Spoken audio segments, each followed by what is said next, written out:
There it is. Thank you. Everybody, thanks so much for coming in this afternoon to conclude, amongst other things, a spectacular public program series. I think this is the 65th event over the last 11 weeks. Lectures, roundtables, symposia, exhibition openings, book launches. Fantastic way to end it for a number of reasons. I'll say something about it in just a moment.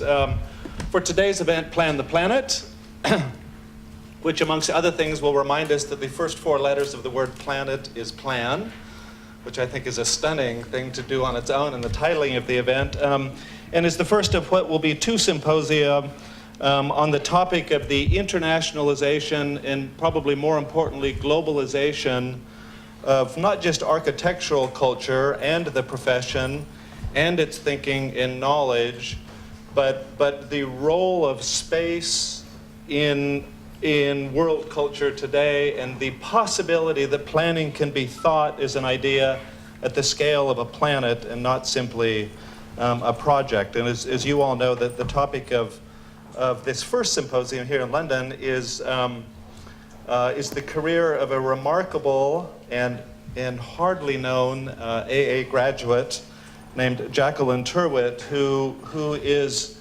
whose career embodied in incredibly interesting ways, decades before so many other careers, the dimensions of this internationalization of architectural knowledge and thinking and the possibility of planning in new and unexpected ways. It's a topic that at the AA is super interesting, you could say, not just because it lets us talk about a graduate of the place, which we like to do, and do routinely, and have done the 3 previous nights here with other graduates, but obviously for the reality that this is an international school of stunning dimension. 85% of us, students, teachers, all of the 1,000 people here come from another country and find themselves temporarily in London like millions of others, and in fact have been in that form now for a good 40 years.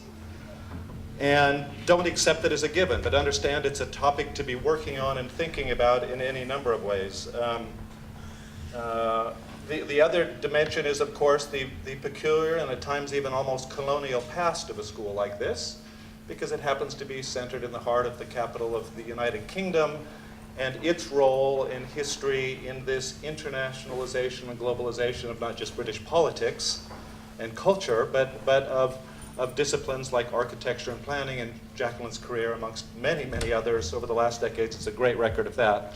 And finally, it's a great setting for this first symposium in the series and the work we're doing on the topic, because of course we're in London itself, which of all of its peculiar features, the fact that it is a global capital unlike any other, for good, bad, or otherwise, makes it a perfect setting to be thinking about what it means to be living in a world where people from around that planet are living at times very close together in new and unexpected ways. The hardest people to find in the city, as you all know, are the British.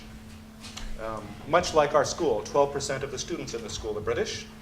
And you hear a bit of English, and we require it, so you hear more than you would otherwise hear in the school. But I think this kind of compression of the planet's experience into certain settings, which makes some cities different than others, not because of size or economics, but just that compression of experience, is of course something we have a little microscopic laboratory for here in Bedford Square.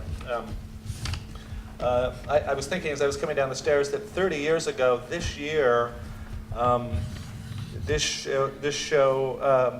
school hosted a show called Planetary Architecture, which was the coming out, you could say, of one of its recent graduates, Zaha Hadid, who was the first wave of a remarkable generation of talent and experience from the Middle East to come and settle temporarily in London and launch what, of course, become a completely different and at times even interstellar sort of career. But again, it's a kind of evidence, like Jaqueline's career, of this movement of bodies and ideas and thinking around the school. I thought the other nice thing to just mention, remind us, is that one of the other reasons it's a great day to do this is because many of us woke up watching the solar eclipse and the shadow of the Earth passing across the moon, which I got to say you guys timed perfectly. Is a set of the shadow of the moon passing on. On the Earth, sorry, yes. So temporarily occluding a part of your planet. And I just wanted to say thank you to Ann-Sofi and John for putting this great project together. It's part of a think tank that we set up about 2 years ago, working on the material that today's event will touch upon. All of you, the participants who've come in, it's going to be a terrific day's discussion. The Graham Foundation, who's been very generous in supporting this and making the event itself possible, and we're all immensely looking forward to the day. Thank you all so much for coming in. I'm going to pass it over to John. Thank you.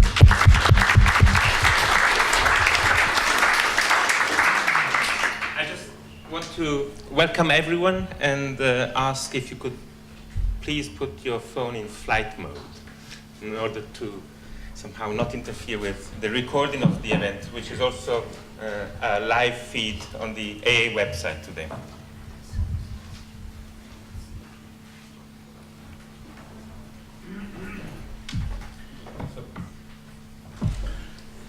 Please.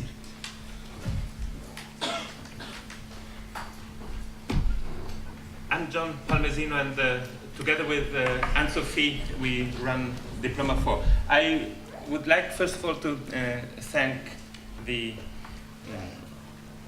AA to host the works of the think tank and our research here. And I'm very, very, very happy that we managed today to gather such an enormous amount of intelligence around the table. And I would like, first of all, to introduce everyone around the table, and also to introduce you to the very scope of the day, which is to have a discussion about contemporary global architecture. So the idea is also to have this discussion as a set of round interferences. So it will be a series of presentations that are thought of as breaking the discussion. So the key part is the discussion around the table, and from time to time we will take a more in-depth look at everyone's position. So to my left we have Professor Irit Rogoff, the founder of Visual Cultures at Goldsmith, and great friend, researcher, thinker, and most of all a theorist of contemporary cultural and artistic practices. Then we have Keller Easterling, architect, thinker, writer from Yale, who recently published a fantastic book called Extra Statecraft, and that was somehow initiated and articulated also at the Jan van Eyck, and I was so pleased to be somehow taking the testimony when you unfortunately had to leave that rather boring city. And Ellen Shoshkes, professor at Portland University, the only serious thinker about Jaqueline Tyrwhitt at the table, I might add. And she has done a remarkable work in investigating the meanders of her career. Jaqueline Tyrwhitt is at the center of every single major architectural turn of the 20th century, but the center is somehow obfuscated by other figures like Sigfried Giedion, like Marshall McLuhan, like Doxiadis, like Buckminster Fuller, and so many others that somehow overshadowed this amazing woman who started her remarkable career by walking into the same door that you all walked through today and trying to get to grasp what it might mean to have a practice in the early part of the 20th century. She's the author of this fantastic book, Jaqueline Tyrwhitt, A Transnational Life in Urban Planning and Design. Then we have Gediminas and Nomeda Urbonas, who are artists, thinkers, practitioners of contemporary and global arts. They are founders of the variety of projects that they have intercepted, starting from their practice in post-Soviet Lithuania, and now in the west coast of the US at the ACT at MIT, and Gediminas is professor there, and Nomeda is an associate at MIT, and they will somehow enlighten us on the aftermath of artistic practices in relation to the modern notion of a technosphere and cybernetics. And as I said, Ann-Sofi, who together with whom we've decided in a very strange morning to actually listen to Tom Fox, who's in the room as well, who told us, isn't this really interesting, this lady that always pops up in every single event that we've investigated over the last years, and nobody knows anything about her. And Tom was investigating at that time the Delos Symposia in relation to a big project that we were running at the House of World Cultures. And by looking at films and footage from that time, we would always find this lady in the background, and somehow organizing the work was the most important element of those symposia that brought together scholars like Goffman, Margaret Mead, the anthropologist like Doxiadis, and a number of, and scores of other fantastic thinkers of what it means to live on this planet. The idea of the event is to put forward the life and career of Jaqueline Tyrwhitt, but not to celebrate her. There was a reason why she was in the shadows. She never really became this heroic figure. No? So we don't want to somehow do today what she didn't want to have happened during her lifetime. So what we are here to celebrate, on the contrary, is this space that she opened up, this space of multiple and collective leadership that I think is really what is at stake in understanding her legacy.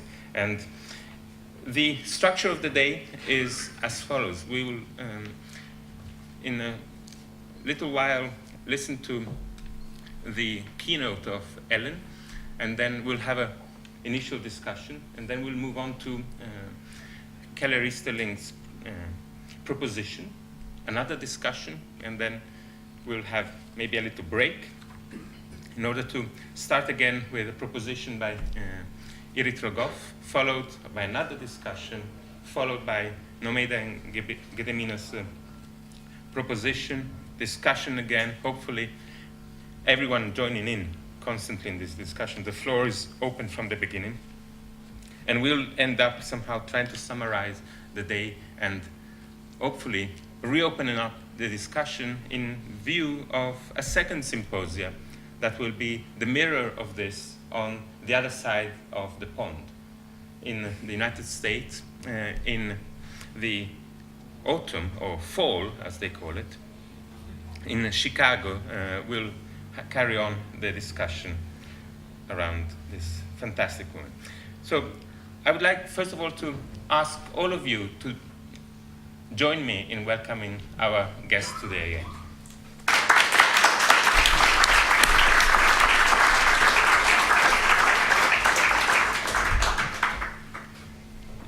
Ellen, it's up to you. Okay, well, thank you very much for inviting me, and it's a real thrill and a pleasure to be not celebrating Jaqueline Tyrwhitt's career here at the AA. It's interesting because she didn't, I don't think, graduate here. You know, she spent 1 year, she took the first year, because she was being trained, being groomed to be a garden designer. And so this followed on her training in horticulture. So she was a pioneering landscape architect as well. And I'd like to begin by talking about how I got to know about Jaqueline Tyrwhitt. I was in Japan visiting with my friends Koichi and Catherine Nagashima, who live in a city called Zushi, which is on the edge of the Tokyo metropolitan region. And I was there doing research for, I was doing a mid-career PhD in planning, and looking in a big way at the creative interaction between cultures of East and West, in the current global transformation that's underway, and how that played out on the ground in the realm of community development in places like Zushi, which I was comparing to the Jamaica Plains section of Boston. And Koichi hands me this copy of the journal, Ekistics, that Catherine had edited in memoriam to Jaqueline, who was her aunt. And I was, amazed. I had never heard of Jaqueline Tyrwhitt or Ekistics. And more amazed to see that she had played this crucial role in forming these networks of exchange that actually linked transnational social movements based in places like Zushi and Jamaica Plain, and was responsible for the cross-fertilization of ideas between these two places. And then as I started looking at the journal, which gives a great overview of her career, and I learned more about her life and her work, I was astonished to see how it cast a whole different light on the history of mid-century architecture and planning.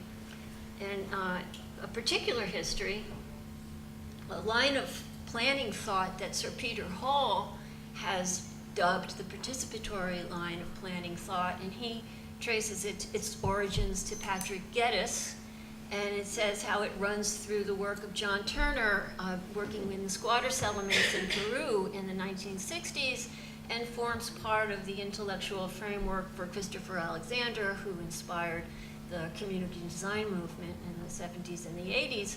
But Peter Hall's history completely leaves out Jaqueline Tyrwhitt's contribution to the shaping of this set of ideas. I mean, John Turner was her student, and he acknowledges her mentoring role, and she was also on the faculty at Harvard and had an influence, if not a specific one, on Alexander as well.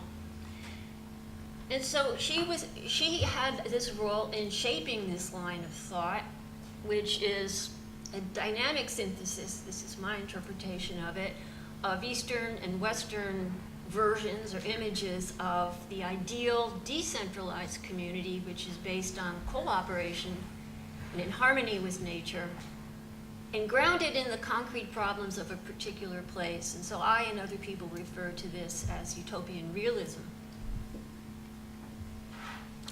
So this is dynamic synthesis, is an ongoing process, ongoing evolution of this set of ideas as it evolves and disseminates globally. It culminates today in expressions like the UN Habitat Program, or in the International Cities Movement, or in the theorizing of ecological urbanism, or in programs like the Rebuild by Design program on the ground in places like Portland and the Portland Plan, and numerous other kinds of networks, international networks of exchange and cross-fertilization of idea of community-based development within a regional planning framework. So in order to connect her work to this set of ideas, I thought about, well, for one thing, a feature of her work is that she always tries to integrate theory, practice, and pedagogy. And so I kind of laid out some of aspects of her work, looking at it over at 4 substantial decades of productivity, and then carried that forward towards some of the themes that I had just mentioned. And sort of working with this visual map, you could tell a lot of different stories. And so I'm going to tell one that tries to always link back the integration of theory, practice, and pedagogy. And the story really starts in the 1940s when a lot of Tyrwhitt's ideas crystallized. And of course, a big factor of that was the World War and the bombing of Britain in 1940, 1941. And that emergency brought out a great spirit of cooperation among people and a drive, to build a better Britain for the future, very utopian aspirations. And it also accelerated this consensus that had formed around planning, the idea of planning, a broad consensus on the idea of planning, which had formed in the 1930s, seeing planning as a third way that was an alternative to capitalism and centralized communism, and a response to the crisis of capitalism that had been provoked by the worldwide depression. And it was around this consensus of planning that a new school of planning had been started here at the AA by E.A.A. Rouse. And whether it's the ideas were too radical for the AA or he was too radical for the AA, it didn't last here, but he took it out and set it up like next door. And Jaqueline was one of his first and one of the only graduates of that school. And when it closed for the war, Rouse set up the Association for Planning and Regional Reconstruction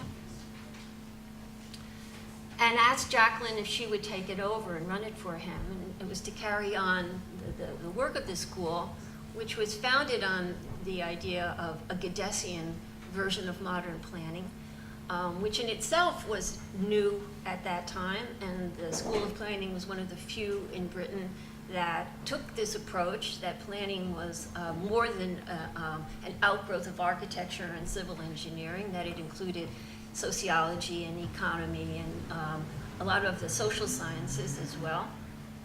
And so the association, the APRR itself, was a very innovative form of practice. I mean, it was a nonprofit, it was a public interest oriented, it was multidisciplinary, it was collaborative. Rouse was very much a proponent of the idea of a composite mind made up of people who brought different perspectives to bear. And the APRR's work, so they set about to apply Gedesian principles to devise cross-disciplinary survey techniques in order to begin to plan for the post-war reconstruction of Britain, not just to repair the damage of the bombing, but also to rebuild the blighted areas of the central cities. So there was a great need for planners, and in order to train them, Tyrwhitt ran a very well-known correspondence course during the war to get the soldiers ready for when they came back, and that provided an opportunity to systematize, codify these techniques that they were devising, the survey techniques. So this was a new kind of course because this was a new approach to planning, and there were no textbooks. So this was a curriculum innovation that they were doing, and of course it was based on the Gedesian idea that the unit for planning is the region, and even today the approach that they take, I think, is still very timely. If you look at this idea, oh, I wasn't supposed to do that.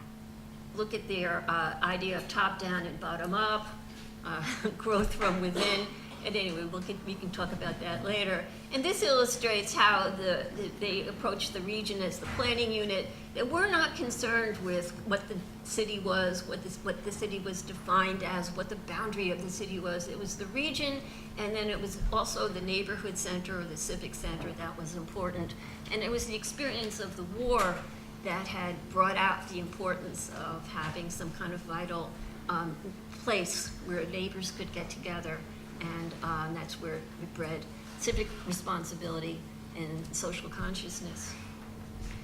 So then, just as the impact of the war was important, the impact of the end of the war was important, 1945, and now we can have renewed transnational exchange of people and ideas. And it was very important that social facts were no longer secrets, no longer military secrets, and so you could again publish them.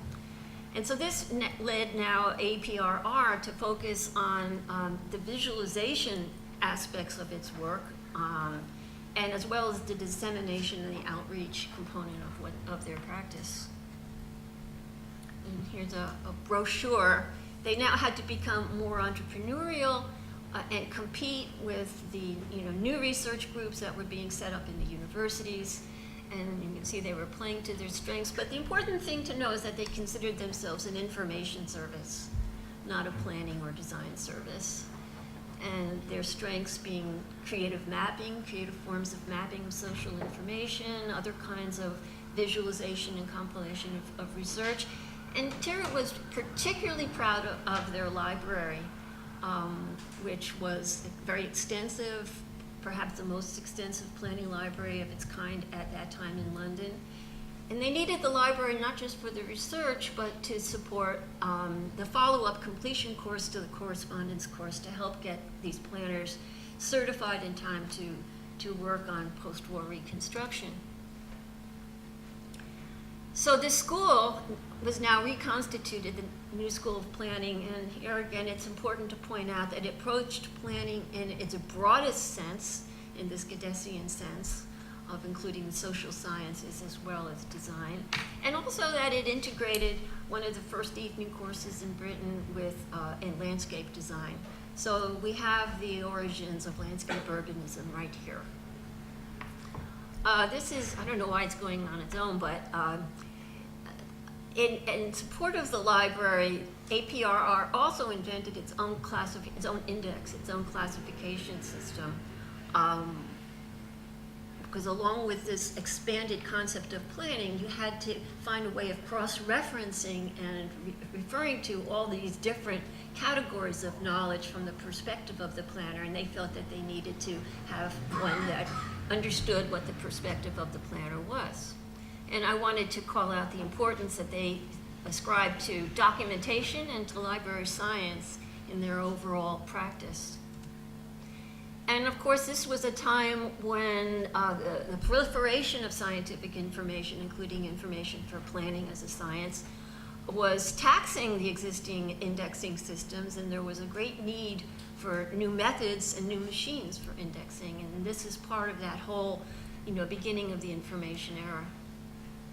These are just some examples of the kind of mapping they did of social facts, and they were experimenting with, new techniques to communicate cultural indicators, an idea for how a local town could become self-sufficient in terms of its local production of food, and how that could lay out in terms of land use as well as distribution, and infographics to describe that.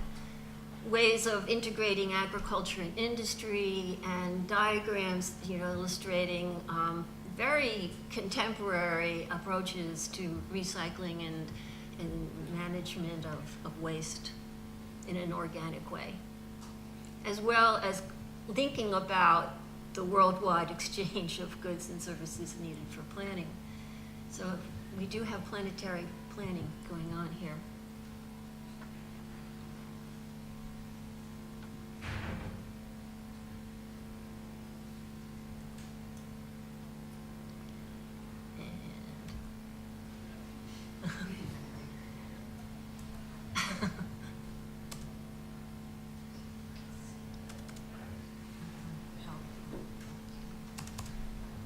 Maybe I should escape out of, oh, there it goes. Okay, now it's probably going to advance many. So also in 1945, she had a transformative experience of herself going to North America on behalf of the British government to inform what people in Canada and the United States about the plans that Britain was making for post-war reconstruction. And that's when she meets Giedion and she meets Moholy Nagy. And as she tells it, they really opened up her eyes to a whole new viewpoint, and she came up with a whole new appreciation for the aesthetic dimension of planning, whereas she had previously been preoccupied with social and economic aspects. And she comes back and she articulates this new perspective in a brochure for the International Federation of Housing and Town Planning, IFHTP, and she says the planner must be able to see the social life of the town and its physical pattern as a related whole, and know the effect of the change of one part on the other. And a plan is a design, and the planner must be a designer, a creative artist who not only sees what is in terms of what could be, but has the power to set this down in such a manner that his vision is shared and understood by others. And this is really her reformulation of Geddes' notion of utopia lying in the city around us, and that each citizen needs to feel that he's a citizen of both the actual and the ideal city and understand increasingly that they're the same thing. So she begins to now use a new mode for agency and to promote her ideas, and that's the use of exhibits. And one that I'd just like to mention is her exhibit for plans for the cities of Europe, which APRR set up to in parallel with the first post-war meeting of the IFHTP. So in order to have a presence for APRR and to inform the discussion at that meeting, which was in part whether and how European nations might take advantage of war damage to replan urban centers, and the possibility of adopting or adapting Britain's policy of planned decentralization via new towns. And APRR's exhibition and seminar really put this discussion in a historical perspective, and sort of building on the Gedesian use of city exhibitions. She paired images of ideal cities and contemporary views of those cities at different places and different times in history, with commentary.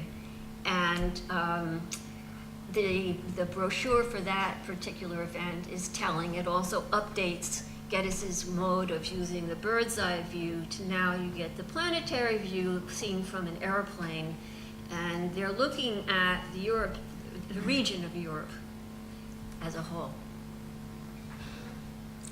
So the IFHTP meeting itself was hoping to influence the policy of the new United Nations that was being set up. And they wanted the UN to establish a unit specifically to deal with problems of housing and reconstruction, because that was not included in the charter initially. And they were successful. And in fact, the UNESCO First General Secretary, Julian Huxley, who was an evolutionary biologist, really adopted this, embraced this, and hoped that UNESCO could set up a section on home and community planning that he refers to as human ecology. So it's in this context that she starts to curate and republish Geddes' texts, even though, so this new concept of British planning, of expanded vision of planning, was inspired by Geddes, but not that many people had actually read Geddes' work. It had long been out of print, and even those who could find it, it's very hard to understand. So she, I mean, with all due respect to Mumford, who promoted Geddes' ideas through his own writings, she introduced Geddes' own texts to a whole new audience, a new generation, and helped explain, through her curating, her editing, her interpretations, explain their relevance to the current problems. So Geddes in India, she again brings out key principles like survey before plan and the notion of conservative surgery, which is the opposite of the modernist approach to just demolish and build new, to rehab before you would remove anything, and to constantly, this is a quote from Geddes here, constantly keep in view the whole city, old and new alike in all its aspects and at all its levels, from the small scale to the large scale, and seeing this all as continuum in time. And she began to experiment with what that might mean for pedagogy, and she couldn't do that in the constraints of the School of Planning, but in running the first CIAM summer school, which was run right here in AA with Max Fry. Also put out a new edition of Cities in Evolution, which had been out of print for a long time. And in her introduction, she makes clear its relevance in the context of new technology, which makes it easier for people to see how everything is interrelated, which was what Geddes was trying to get across, and maybe was too ahead of his time. And she also uses her introduction to say, okay, to see everything is interrelated, nobody can have that kind of godlike vision.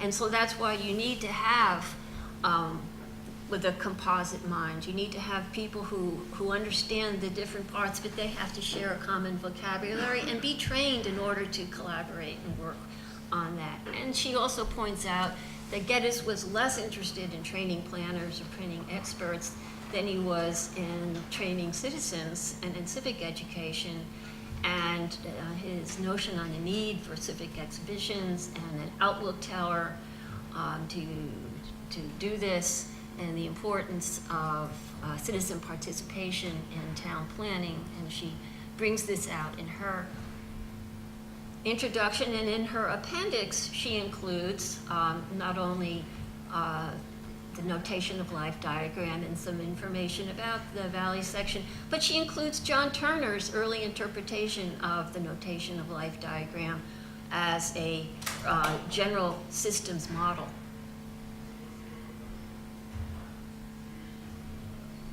So 1950, the APRR had run its course. It couldn't compete with the research groups affiliated with universities or foundations, and likewise the School of Planning couldn't compete with the university-based programs.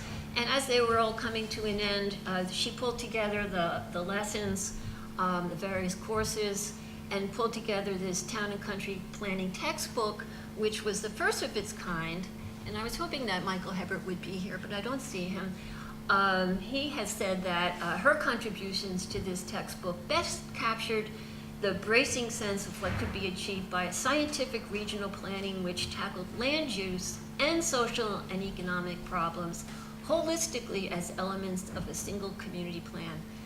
And it set a very high bar that a few people have been able to match that since then. So what were her contributions? Well, briefly, she wrote the chapter on society and environment, which I've included in this excerpt, on surveys for planning, and the bibliography. And together, these topics represent three facets of her scientific humanist conception of planning, primarily as grounded in this evolutionary macro-historical theoretical perspective. And when she asks under what conditions do communities evolve to higher forms of civilization, she pays particular attention to the evolving form of the core of the city, the centers of civic life. In surveys for planning, shows how her conception of planning is based on empirical research, using the survey method both as a tool and as a means for civic engagement. And her methods for using transparent thematic overlays were widely adopted in Britain, became a standard feature for ecological planning methods, and Ian McCart had to have been familiar with them. And so finally, this was a holistic, integrative process that requires as a corollary the coordination and classification of different branches of knowledge, and already referred to the bibliography for doing that. So here she is in the 50s, and she doesn't have a job, and she's really thrown out onto her own devices.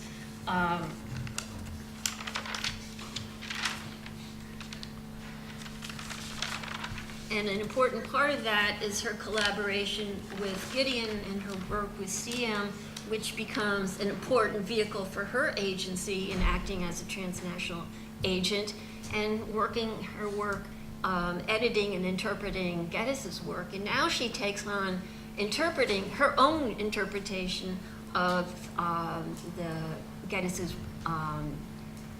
diagrams, and makes the point that you have to read the notation of life diagram together with the valley section in order to understand it, and how it functions as a model for a process of guided social evolution and social learning, and can serve as a theoretical framework for comparative historical analysis of cities. And this really begins to inform her understanding of community in the built environment, but specifically the idea of the core and the beginning of her formulation of the idea of the urban constellation. She's already working with the Mars group to organize CIAM 8, and I'm assuming people here all know what that is, which is going to be held here in England. And they had proposed using the concept of a core as a counter-proposal to one that Corbusier had made, that he wanted to use a grid to study CIAM town, a grid that would be a presentation format in which the group would use to study CIAM's version of town planning.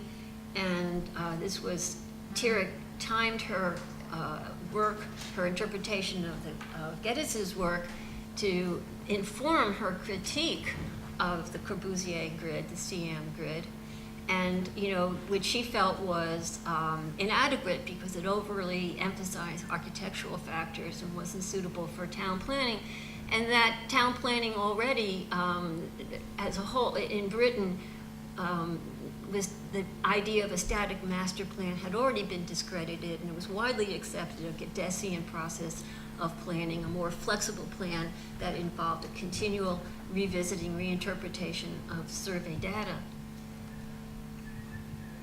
So her work, thinking about this new Gedesian framework and her critique of the CIAM town planning framework and her development of an alternative in Mars, is provides an intellectual framework for a whole range of endeavors that she was doing at this time, mostly in North America, and working with a variety of people, putting her, at the heart of the discussions about planning and the growing scope of planning, and architecture's interest in becoming more involved in planning aspects of redevelopment. And it's when she's at MIT and visiting Georgi Kepish, and she's really there to pick up some images to illustrate a publication for Giedion, that she gets this analytic insight that's a further development of Geddes' idea of the conurbation, and she presents it at the American Institute of Architects meeting, not at a planning meeting, but an architecture meeting. And what that inspired her was Kepish's New Landscapes exhibition, where he was using new imaging techniques like infrared or X-rays, and showing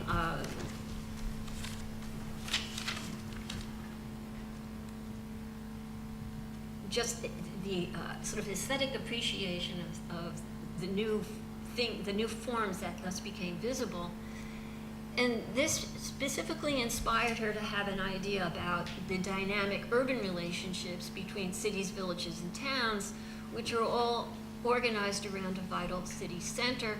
And this is her notion of the urban constellation. And then she begins to develop this idea of the core and constellation on many different venues. But specifically, she introduces it at CIAM 8, which is adopted in her version of the grid, now called the Mars grid, and it's organized at looking these cores of civic life at different scales, from the neighborhood to the urban region. And she introduces the idea of the urban constellation as the organizing framework for understanding the relationship between these cores at these different scales. So basically, the region is a planning unit for different scales, but they're all organized socially around the core. And of course, it informs her understanding of the core as being a gathering place for people, whether planned or not, a physical setting for the expression of collective emotion, as opposed to, collection of buildings or civic center in that sense. So parallel to this exhibition that she organizes at CIAM 8 using her Mars grid as the format, exhibition format, she has the opportunity to write the script for the town planning exhibit at the Festival of Britain, which is going on simultaneously. And here this is for public education. This is not for a professional seminar or meeting. This is for public education. And she illustrates the way The core is an important part of the new towns that are going to be built, or the portions of the central cities that are being rebuilt. Important centers for civic life, democratic social engagement, and a place where the new and the old can be combined. And gets to add the innovation of the three-dimensional model to this, her repertoire of exhibition techniques. And then she carries this on in her exhibition that she does in New Delhi with the UN, where her contribution is a working model of a village center that dramatizes a program for housing and community improvement. And she really focuses on the disposition of the buildings and the functioning of the open space. This would be, represent an opportunity to revive the self-governing traditions of the Indian village.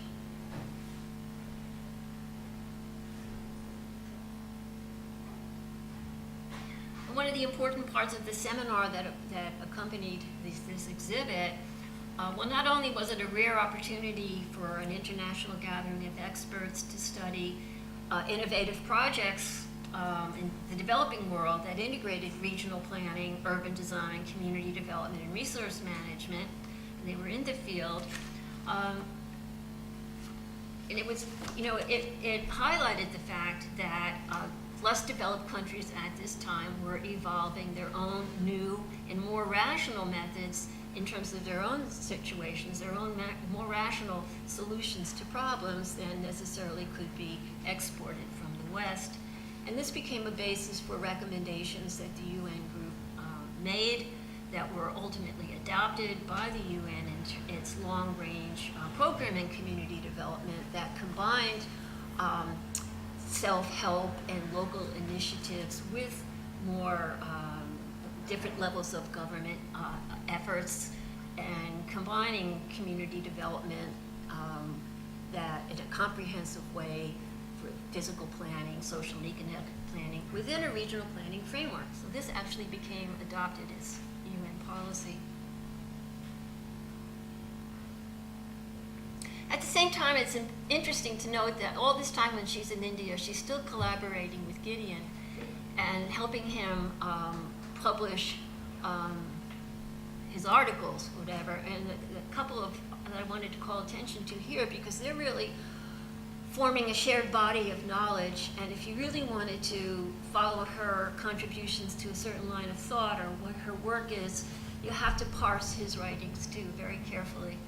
And some of the ideas that are coming out in this first one, in the regional approach, the new conceptions of space to try to break out of a more static perspective, dating from the Renaissance.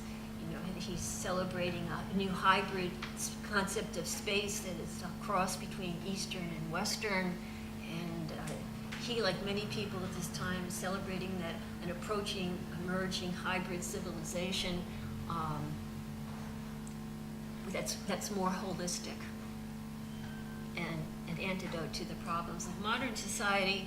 And then in the second of this series, the need for imagination, the idea of connecting the individual with the communal, the private with public, personal, group,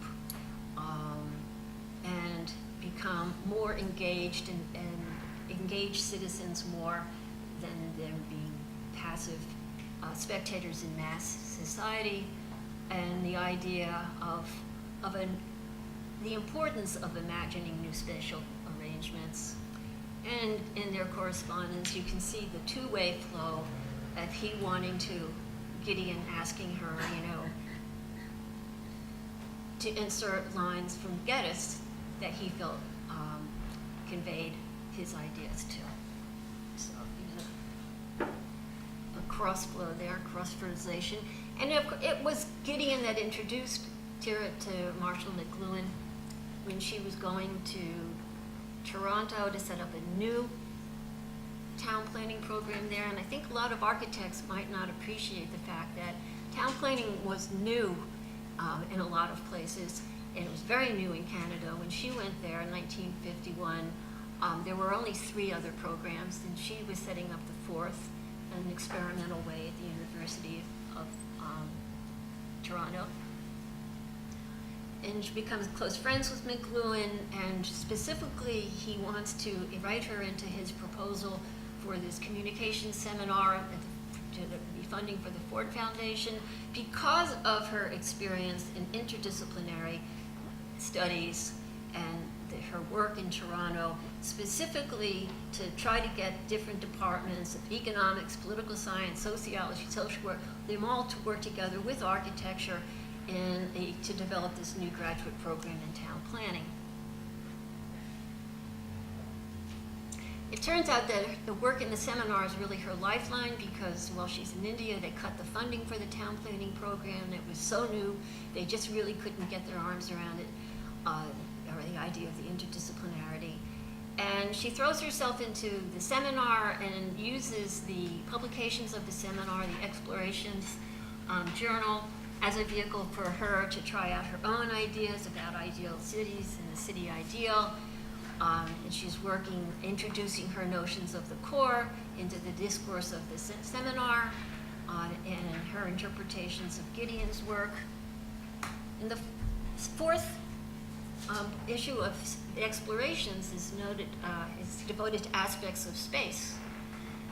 And so that's where she begins to try out her ideas of a new conception of space, so the ones that she was shaping with Giedion, and she's drawing lessons, contemporary lessons from her analysis of a 16th century Indian city.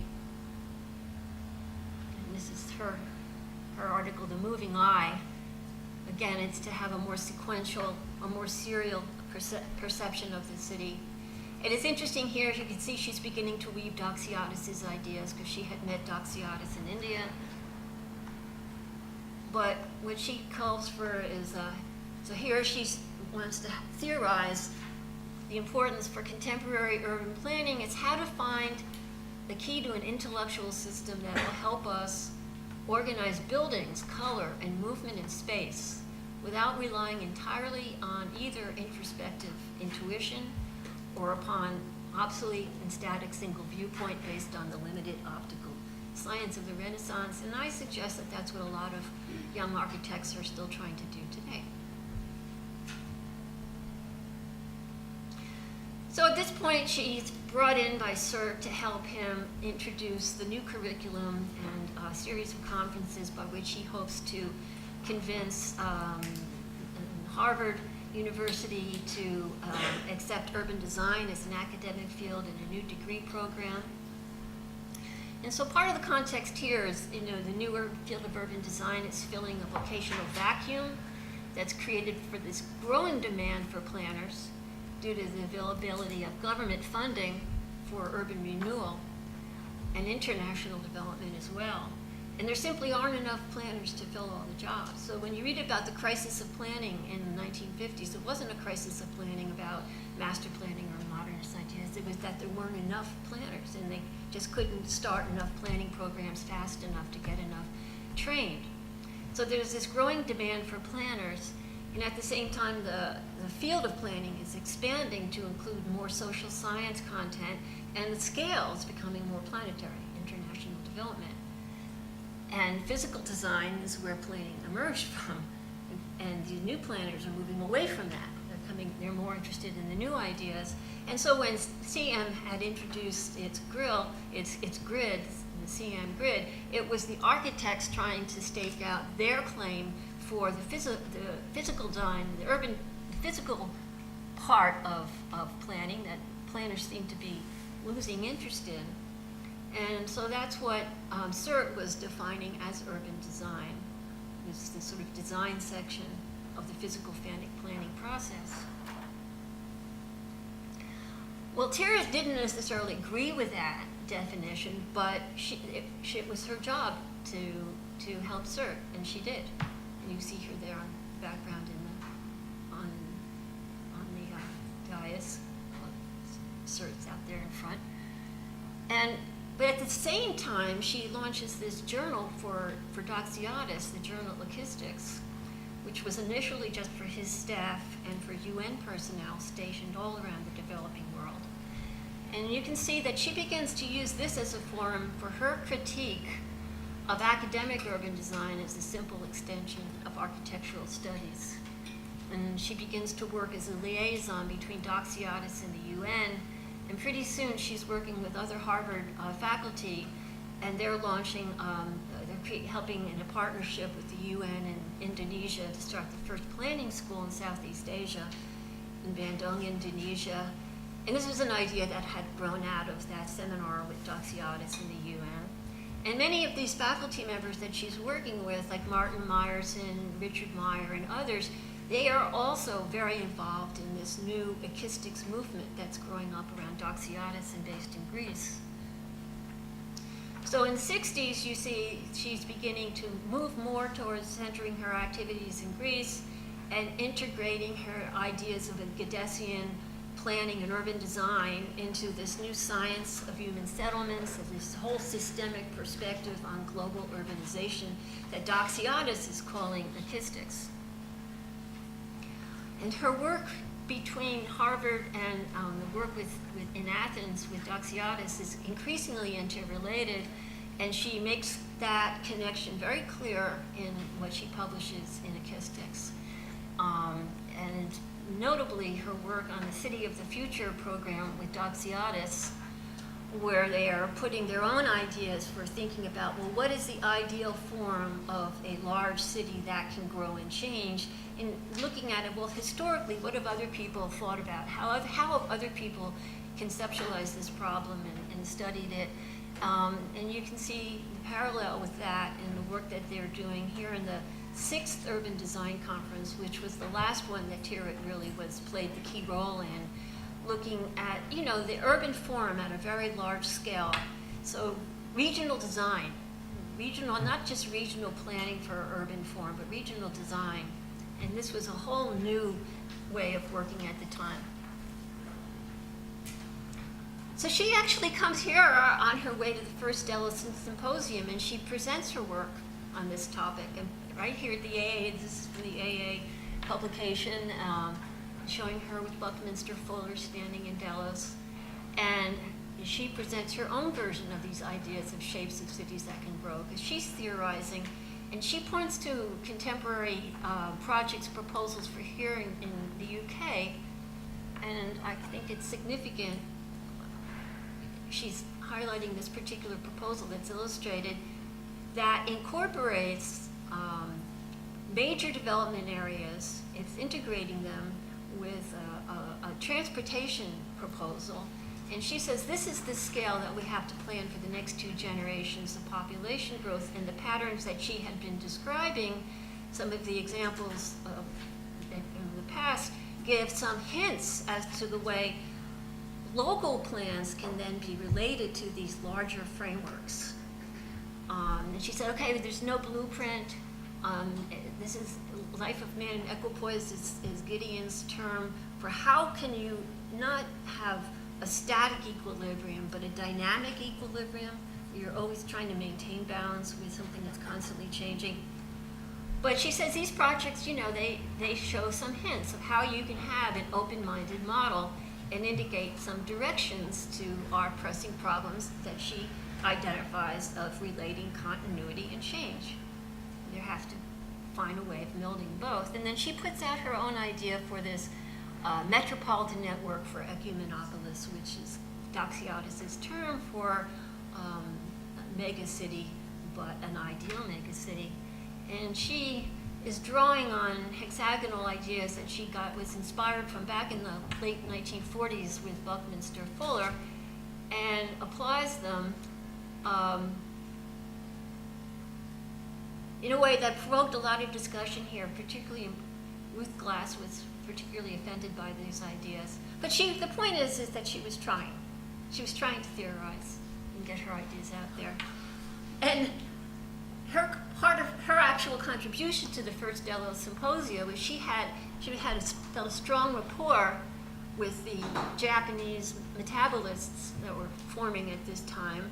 And so she translated a magazine from Japanese to English in which they were introducing their own ways of thinking about large-scale regional design for megacity growth and change. And this was the time when she was co-teaching the urban design studio with Fumihiko Maki, one of the early metabolist theorists. And Koichi was one of their students. And after graduating, he went to Athens to work with Doxiadis, which is where he met and married Catherine, who was a geographer, and she was there working that summer. And then they went back to Tokyo, where Koichi became the lead designer for Maki for many years. So when Tyrwhitt decided she wanted, well, Doxiadis wanted her to spend more time working with him, and she wanted to. And the assignment he gave her was to create a documentation center for Ekistics. And he came up with his own grid to manage the complex array of information at various scales, for this form of knowledge-based design. And so he wanted to use this as an indexing and data management system and to computerize it. And she brought in some of the leading experts in computer data management of that time. I just want to highlight Gordon Bell was one of the inventors of the personal computer, and he just happened to be married to her co-editor and former student, Gwen Bell. So they were on the cutting edge of this stuff. It had proved to be too complicated to do at this particular time. But she presents that work here at the AA. And at the same time, she compares and contrasts the Ekistics grid with the Geddes grid and the CIAM grid, and she still comes up with that finds faults with the CIAM grid and the Ekistic grid, but she still finds a lot of usefulness in the Geddes grid. So the rest of this time, her main work is channeled through. Her work is the rapporteur for the Delos Symposia of the next decade, and her work as editor of Ekistics, in which she's synthesizing and channeling lots of different thinking that goes into the discussion of the framing of this new urban problematique that's going to lead to the first UN Conference on Human Settlements. And they're expanding the Gedesian notion of planning and the science of human settlements to include more ecology. And she pulls that together, a synthesis of their work over that decade in this book, Human Identity in the Urban Environment. And she includes her comparison of the three grids here. And this is very much timed to inform the first meeting of what becomes known as the Habitat 1. And it's instructive just to look at the table of contents to see the range of contributors, the people who were coming to the Delos Symposium, and the range of topics, and its focus on ecology at this time. And it's also significant that the final section of this book is entirely dedicated to how the synthesis of how the latest thinking is playing out in the Tokyo metropolitan region.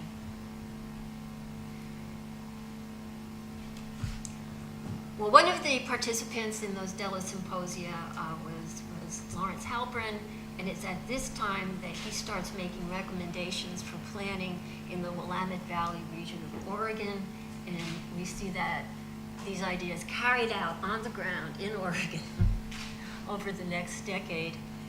So just to tie up here, she was supposed to address the Japanese Society of Ekistics, and she died, unfortunately, when her niece pulls together the memorial Ekistics. The timing is pretty close to the final report of the Brundtland Commission with its recommendations for sustainable development. But by now you can really see a through line from the first Habitat conference through the Brundtland report, the UN Sustainable Cities Program, the Healthy Cities project that goes parallel to that, and now the UN Habitat program, which has really become very active with its global urban observatory. Since greater appreciation for the impact of climate change, you see more focused on resilience and more foundations organizing their own networks of resilient cities that adds another layer onto these global sustainable cities initiatives. In Portland, we can see how the Portland Metro Urban Plan and actually the Portland Plan, we can't go into it now, but we can talk about it another time, is completely a manifestation of all of these ideals, at least in paper. The kinds of partnerships that she was doing through Harvard are now routine, these community university partnerships, and being promoted and enriched through the UN Sustainable Development Solutions Network. And the creative forms of practice that she was starting with, even from APRR and applied research and nonprofit, public interest, you see in a variety of expressions today. The knowledge-based planning and design and creative visualization of data, I mean, nobody does that better than the MIT Media Lab, but there are many, many, many, many university programs that are doing fantastic imaginative work in this field today. And I guess just, I've gone way over, but you can see at the top line, I think the thread of ideas, let's just,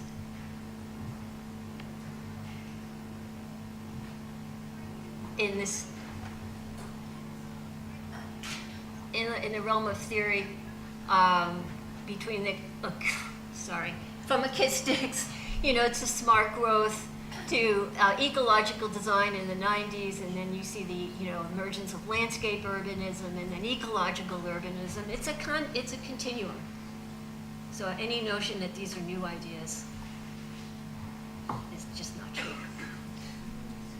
Thank you.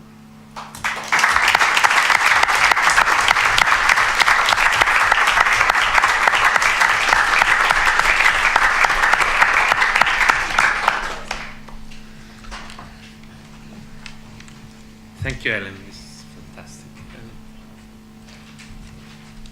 I have a couple of questions, maybe, in order to, and I will start exactly with the continuum, because it is really apparent to our generation that her belief in a continuum is what is really problematic for us. That the pitfalls, the difficulties, the dead ends, the mistakes were somehow always surpassed with enthusiasm. While it seems to our generation, and I speak collectively here, is that is not good enough.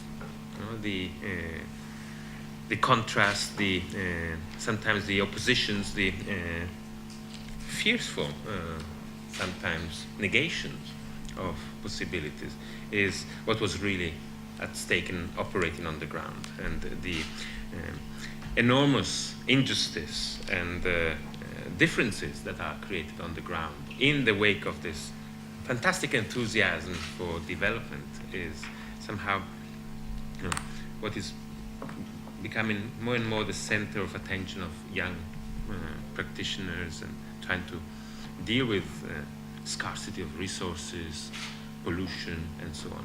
So my question is, how do you think that the ideas of Geddes and on this putting life at the forefront would be taken by Tyrwhitt vis-a-vis all the difficulties that she faced in life, all the difficulties that she had to encounter, all the disappointments, the lack of funding, budget cuts, projects going a little bit awry. What was the role of disappointment for her?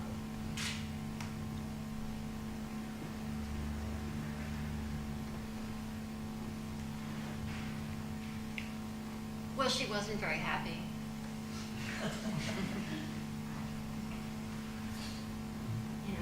She felt that I think at one phrase, lived a compensatory life. That she was making sacrifices and doing things for the good of others, for the sake of the good. The greater good. Yes. And so she was a utilitarian. She was working towards the greater good. Is that a utilitarian? Or an altruist? I'm really interested in this idea because on one side we have an almost heroic narrative of these network of people, how they bundle all together, and next to that, this unhappy woman, and I think that there's something in that gap that is really interesting for us.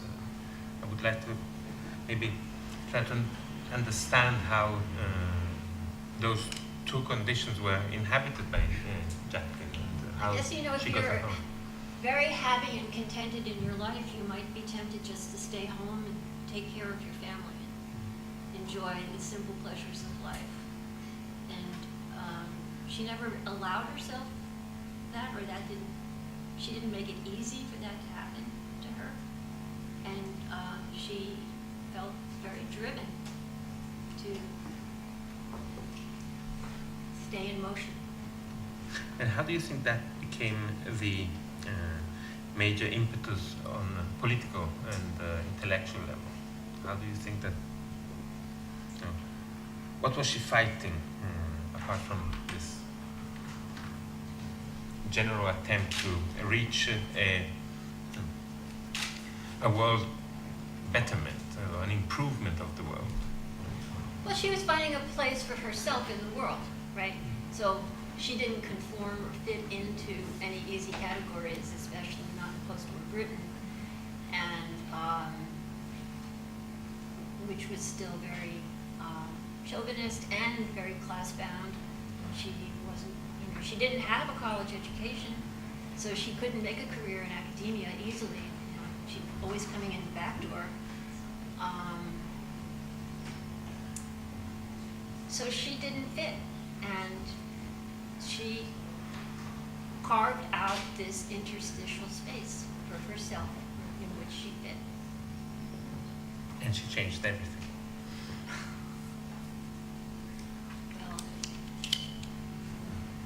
Well, connecting people became very important to her. Staying in touch with her students and the networking and bringing people together, and that wasn't a very, I guess that was maybe you could say it's a sublimation of maternal instincts or something. I don't want to go there, but I just did.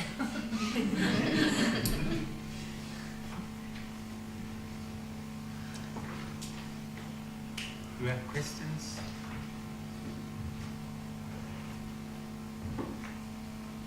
I have a question.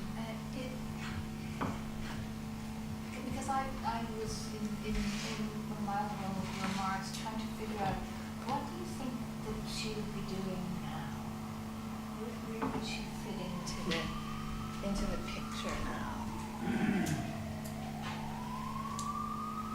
You mean if she were...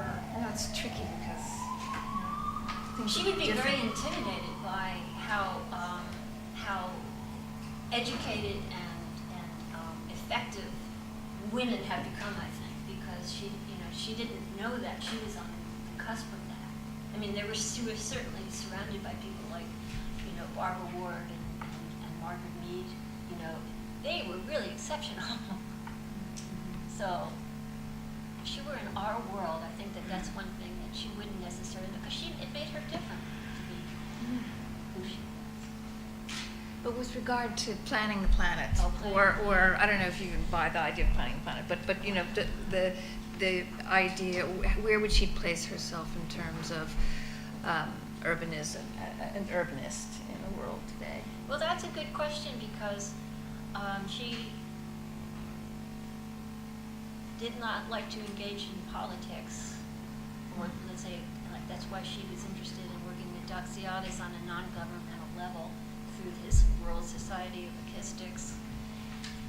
I don't think she'd be working with the UN because she would find that really too bureaucratic, but I think that she would probably want to be affiliated with a sort of a research group like yours, territorial agency or something like that. It had affiliation with an interesting academic institution and could engage in a lot of different pots in a lot of different places. I think she would probably love what you're doing. And I'm not just saying that to flatter you. I don't see. Maybe we wouldn't accept. There's a question behind that. Hello, Alan Hart. I've got a rather specific question about the APRR and the role of James Forrester, alias Berlins. Was he the chairman of it? He was the chairman of the board, yes.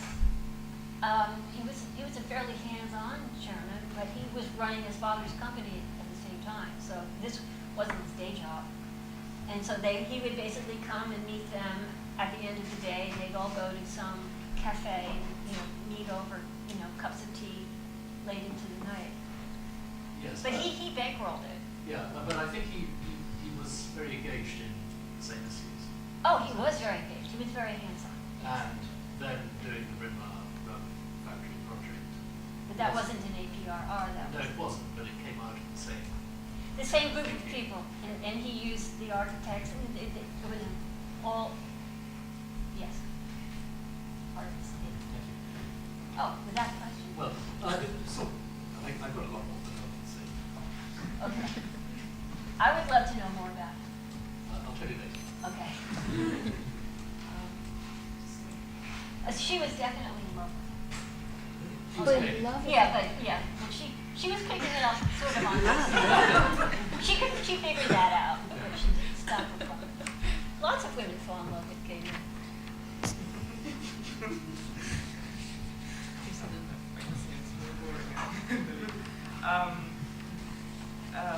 One of the most interesting things about Jaqueline Tyrwhitt is that every time she joined a particular context, this context was not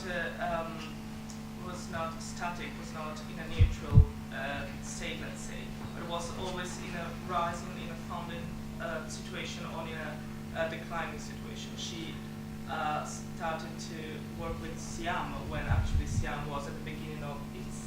Oh, thank you. When CIAM was at the beginning of its hand, basically, because after CIAM 8, the crisis that ended with the foundation of the Team 10 was just a process that was actually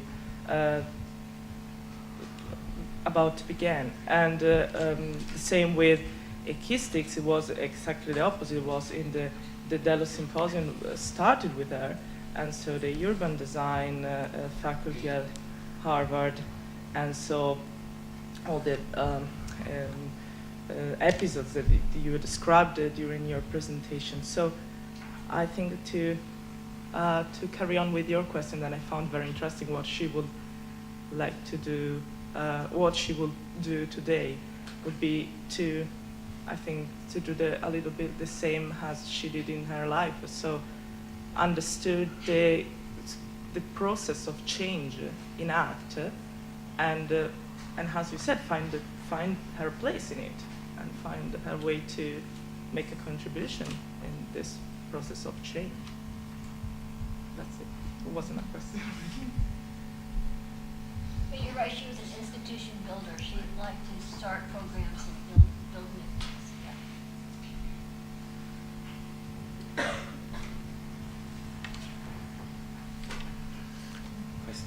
Alessandro?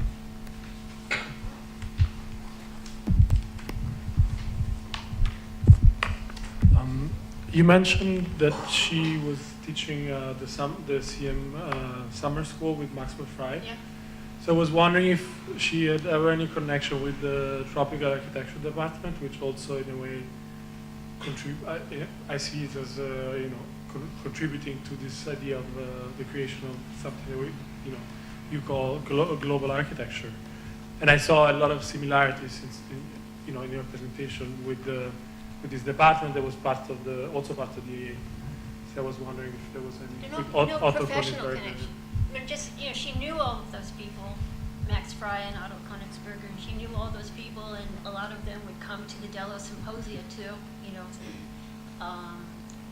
and so it was a much smaller, that professional group was much smaller in those days, and people really knew each other, and she probably, you could probably find her promoting their work in the journal, but she had no professional connection to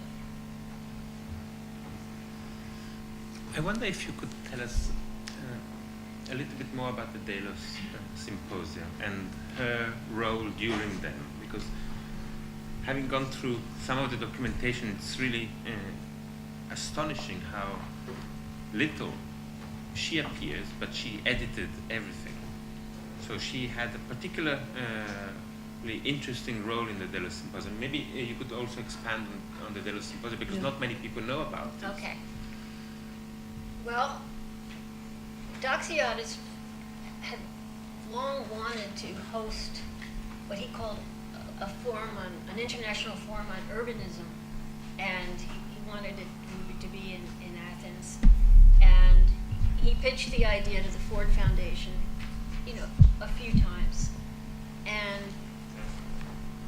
eventually, actually, he brought her with him to one of the meetings of the Ford Foundation, and I think to shore up, his own credentials with them, because there was a lot of doubt about him within the Ford. There was disagreement about whether or not they should fund him or not. There was a strong group of people against him, and I wouldn't be surprised if she helps sell the idea, actually. So she had no real idea what role she was going to play until she got there, and Doxiadis had this idea that she would be the only one to take notes. Nobody else would take notes. And so she became the rapporteur, or the recorder of record. And she also then published the proceedings in an issue of Ekistics following that. So that became the printed record. But these were really grand meetings on board. Oh, right, so the meetings, right. A cruiser in the Aegean.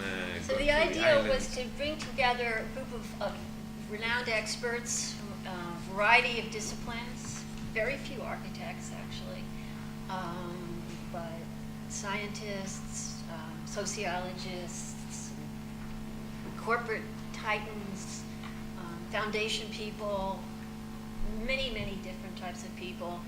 And the first one was just kind of general, but the idea of you talk about the period of acceleration in the Anthropocene, so it's happening, right? And they're aware of it. The population is growing. The crisis of the explosion of urban population is being mirrored by a crisis of rural housing, so urban housing, rural housing, population movements, great instability in world government. And the United Nations was not yet dealing with the human settlements and the aspects of this dimension of this crisis. And so they felt that they needed to frame this problem and bring it to the attention of put on the international agenda that this was a huge problem facing humanity. And if we didn't do it's like the climate change today. If we don't take steps today, our civilization is threatened. And so that was that sense of urgency. And so then over the series of different years, they focused on different themes. Everybody agreed, this is a really great idea to bring us together. All this important people who are nice and relaxed here on the boat, traveling around the Aegean, continuity and change. We're getting lectures on the ancient Greek civilization, as well as we're talking about futurism at the same time. And just trying to get a handle on different facets of that problem, multifaceted problem. And eventually, over 10 years of meeting, there was enough consensus that had been built in a lot of different, because all of these people were then, these discussions in the Delos Symposion had this ripple effect as people took them back to their own institutions where they played important roles, and enough consensus was being built in enough corners of governments, enough places of the world, that the UN did have the first conference on human settlements and start taking steps to be proactive about it. First of all, thank you for laying out such an enormous amount of information and historical knowledge in such a clear and perceivable way, especially for those of us who know very little about it. So, I wanted to ask about the sort of notions of social justice that underwrite some of the kind of post-war planning work.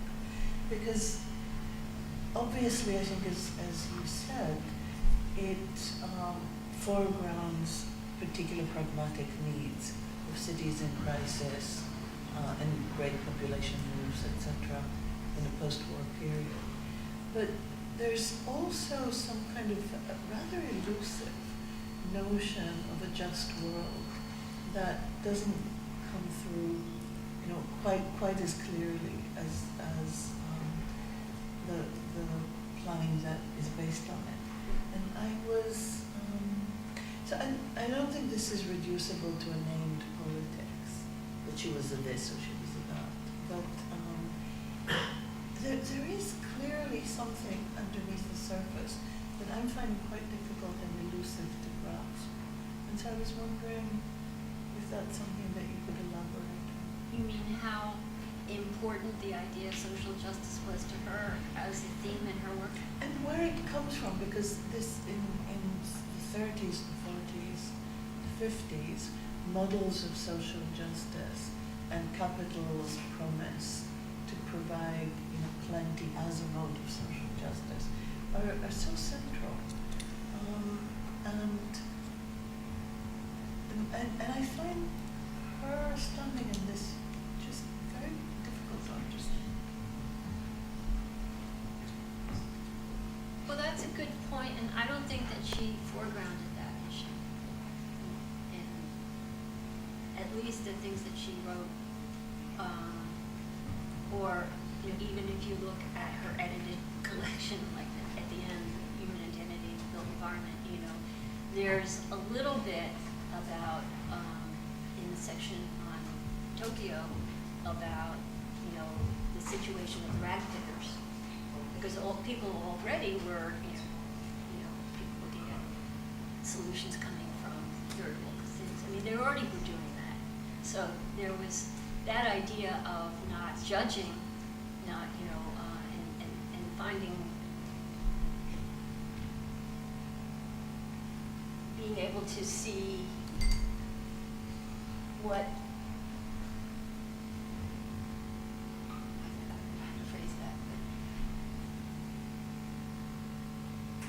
she was not driven by social justice. That wasn't one of her key things. But nevertheless, she enters the field at a moment of extraordinary social and human crisis. With She's interested in social justice in a broader way, in building a better society, in building a democratic community, and building a community based on cooperation, and more harmonious relationships with nature, working in those types of terms, but not in terms of a specific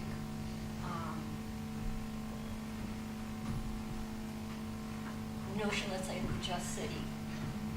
So you're saying it's more structural and less ideological? Definitely not ideological. That's what I've been finding elusive.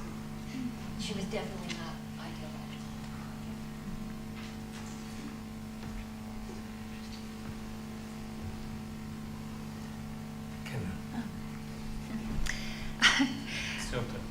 It's hard. I think I'm going to try to be, maybe I'll be a little bit of a bridge from historical to contemporary, I'm not sure, because I'm going even further back in history. Jaqueline Tyrwhitt keeps company with several other minor characters who are obscured or relegated to footnotes in the post-World War II period. The sort of Pax Americana institutional period of institutional consensus building, and the one that I have worked on and wanted to talk about it and wanted to compare her to today was Benton Mackay, and in history's coarse descriptions, Tyrwhitt, is often treated as the sort of recording secretary for CIAM or other gatherings, and Mackay is treated as a member of, along with Lewis Mumford, of the Regional Planning Association of America, the inventor of the Appalachian Trail, consultant for the TVA during the interwar period. So he's 25 years older than Tyrwhitt, although he only dies a few years before she does. They probably did not have any encounter, although in Tyrwhitt's papers, I see that she has a little file labeled "Endorsed Getty's Valley Section," and an article that I'm going to show you called "The New Exploration." One of Mackay's essays is slipped within this file. But still, from a position in the wings, if this discussion is any evidence, maybe the two are arguably maintain some kind of persistent voice about another register of form making that might be relevant to contemporary issues about planning the planet. They've been relevant to me, at least, ideas about active form and extra statecraft that I'm currently making, currently thinking about. And he makes a good planetary story, I think, for me.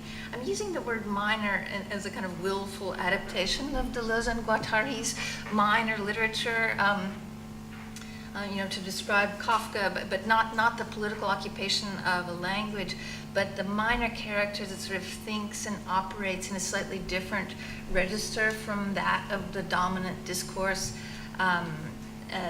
And any dominant discourse eliminates information as it sort of violently ranks and decides who exists and who doesn't, and what will be the universal platform. But maybe it's kind of a minor character that's closer to Bergson, as Deleuze saw Bergson, or was attracted to Bergson, or wanted to give Bergson a bastard child.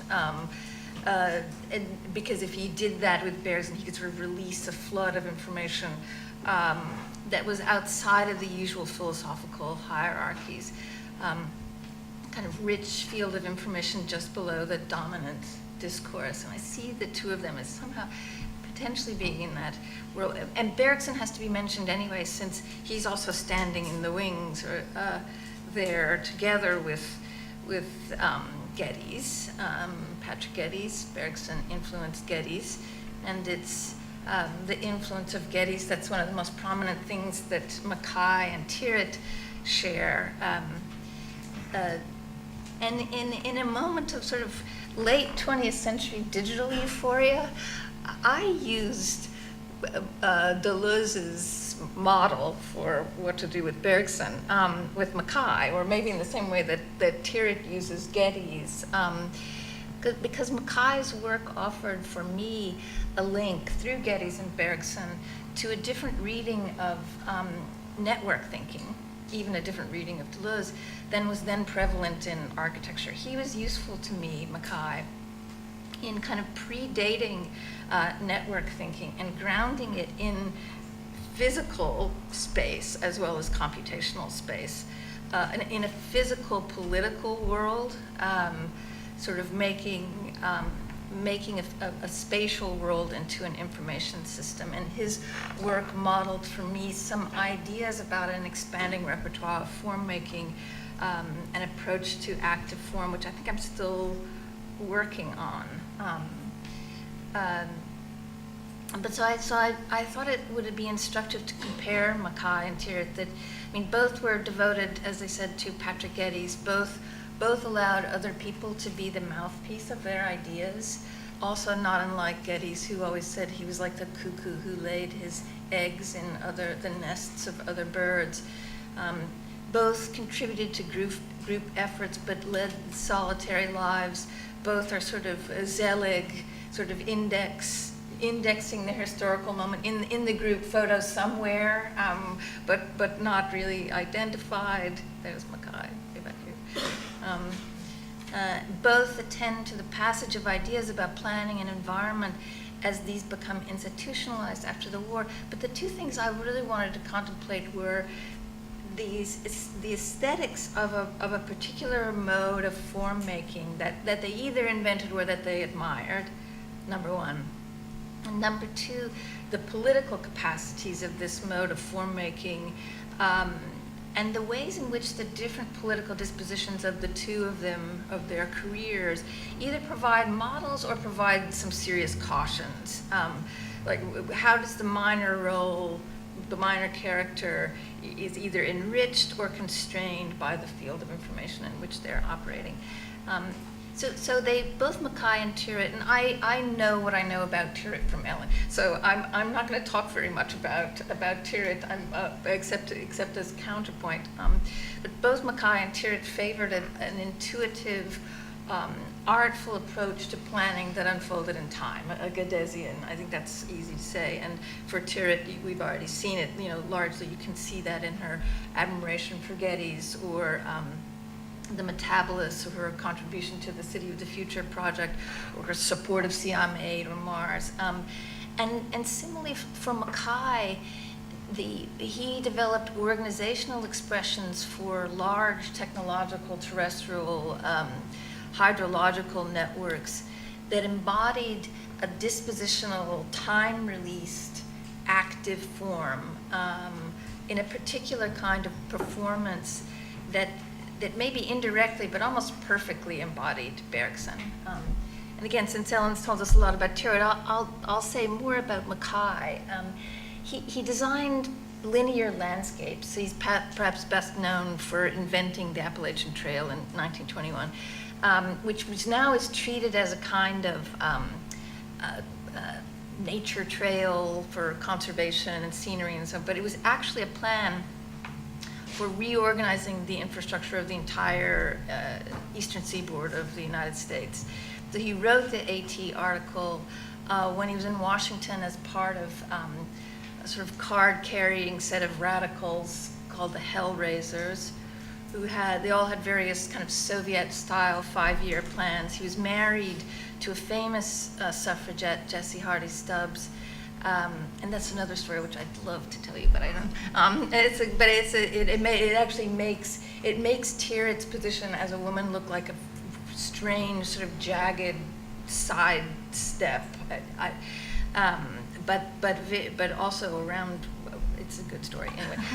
But the AT was what I would call an active form, in that it was a migration of a single cross-sectional footpath over 3,000 miles. In a sense, it was nothing. It was even an evacuation of space, a little over 6 feet. But he proposed that this nothing would sort of invert the importance of landscape and metropolis, that it put the pedestrian on top of the transportation hierarchy instead of the other way around. And it was supposed to be the backbone of a supranational forest that would from this footpath remotely broadcast a complete reorganization of labor, settlement, hydroelectric power, transportation, And Mumford and the Regional Planning Association of America used the AT scheme as a way to galvanize their newly formed interdisciplinary group. And they're sort of, with their funny acronym, they're almost like the kind of funny little cousin of the APRR. But Mumford thought Mackay's idea was a sort of homegrown version of his mentor Getty's idea. And Mackay didn't know about Geddes, only met him later in 1923. But they both shared ideas about landscape as a projection of mind. You know, also used that word composite mind, common mind, mind existing in the whole of the body.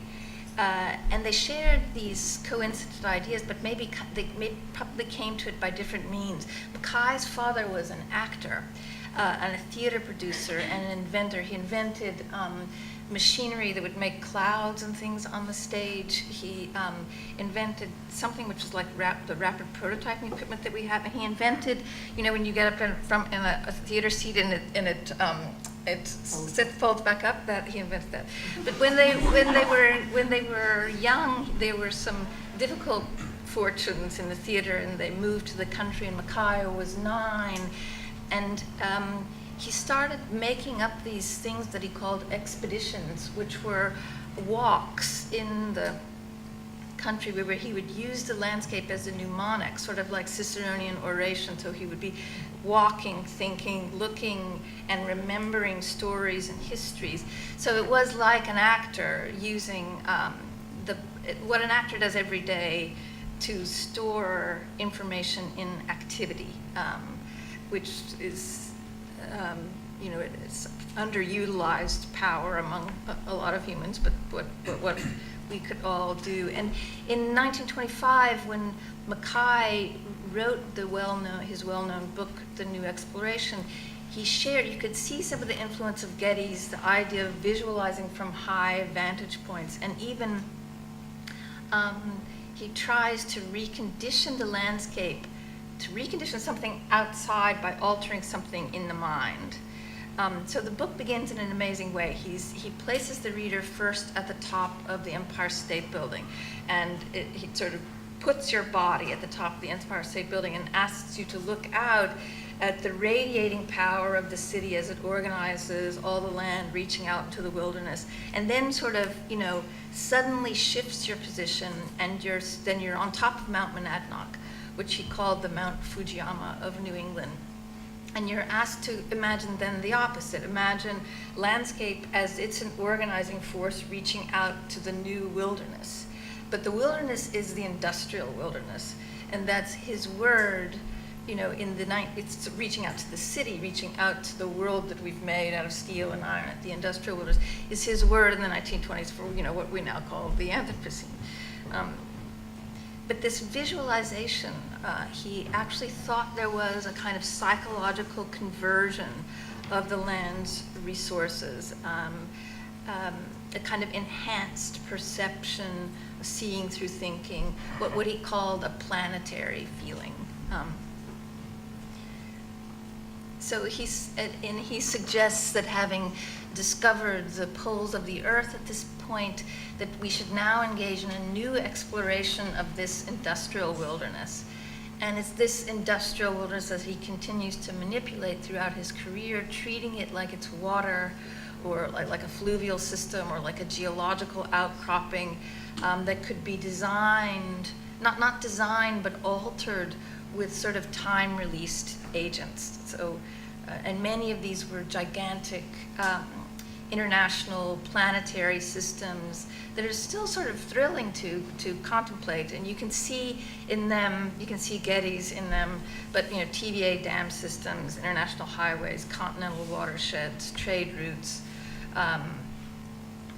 This is let's trade route. This is the Alaska, Siberia, Burma road. Then he also did things with on the state level there, and you can see some of the influence of Geddes, or complete reorganizations of the United States based on watersheds, some of which were actually implemented during the New Deal, or a world atlas of commodity flow, that kind of thing.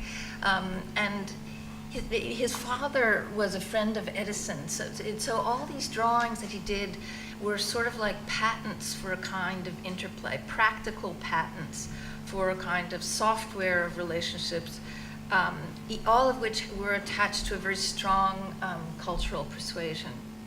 So as someone trained in earth sciences, he was with people who were trained as we are trained as designers, but he understood planning not in terms of composition, but in terms of interplay, in the same way that a forester wouldn't wire every bird to every tree, but would rather send in a kind of active agent to recondition the landscape. So all of his ideas are using what I would call active forms that I write about now: multipliers, remotes, switches, governors, and in some ways I think all the work that I've been doing is nothing more than a new exploration of a kind of industrial wilderness, of a kind of contemporary infrastructure space. And these ideas of drafting modes of representing these time-based processes are also very interesting to me. So the aesthetics of interplay and active form as they're practiced by Tyrwhitt and Mackay are exciting, interesting to me. But what about the political capacities of this approach in both careers? Both Tyrwhitt and Mackay occasionally adopted political dispositions that were productive and perilous. They're interesting. They're both dogged incrementalists, which is powerful, at least within the kind of time-based idea that they're thinking. But they also circle habits of mind related to universals and to consensus that I find politically deadening. Even the kind of consensus that Rancière calls the round table treatment, which would make even our performance here is like sort of a parody, of. But Mackay, he was largely a radical and iconoclast, but the kinds of universalist thinking that he engaged with were, for instance, he joined briefly the technocracy movement in the 20s, the movement that hoped to replace political leaders with the technate of engineers. That were thought to be better suited to sort of comprehensively collect data and rationalize the world's production. And there are dreams, you see dreams of kind of comprehensive control, as well as anti-metropolitan moralizing. All these things that you find useful scarecrows or cautions.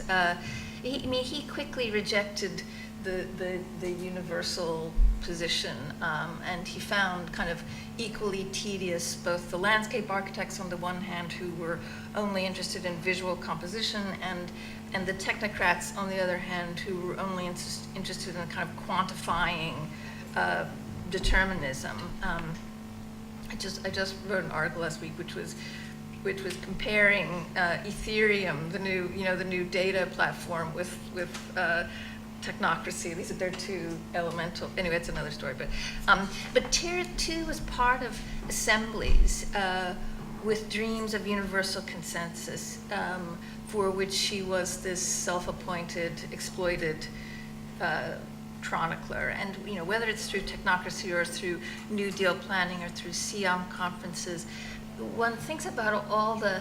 This is perhaps too elementary to discuss in this gathering, but one thinks about all of the modern architects of the 20th century and their dreams of spatial variables becoming part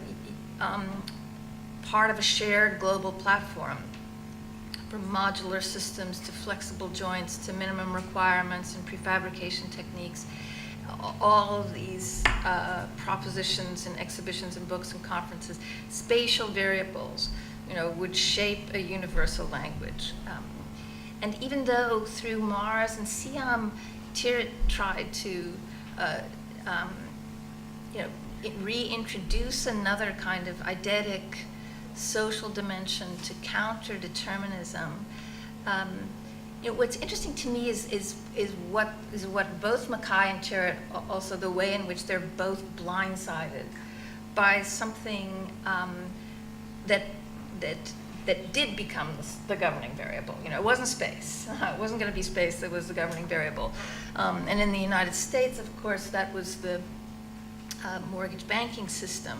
So all those fresh-faced people in that previous group photo who'd showed up to work in the New Deal were, by the end of the 30s, you know, replaced with this, with space, with spatial products, with space as a financial instrument. And all of their ideas about organizing community and a political life were gone. Delivered to, the mandate was delivered elsewhere. And in some ways, I think all I'm ever been studying is the descendants of those little houses that became a form of currency with the advent of the long-term low-interest mortgage that's still tied to the same volatile markets. So the spaces like these, the spatial products that I look at now, golf courses, resorts, suburbs, all of that, they shape the world. Spatial variables shape the world, but they're not the ones that architects design. They are the byproducts of other formulas and other technical languages. And all the titanic sort of utopian dreams of universal consensus that Tyrwhitt witnessed, tried to keep track of, in some ways no match for plodding bureaucracies of global governance. So we find on the other side a kind of strange parboiled versions of the standards that Corbusier found so thrilling, who thought there would be the pillars of CIAM practices, and the phenomenon of global standards like ISO quality management, the compliance to this kind of soft law that's devoid of content. And yet even the most respectable activist groups and almost all of the parliaments of state or parastate or extra-state players in the NGocracy speak the language of standards, as these are interlaced with econometrics and law. So when I try to think about Tyrwhitt and Mackay today, I was interested about your answer, because I see both something to avoid and something to recuperate. I suppose I misthought, because I thought maybe that Tyrwhitt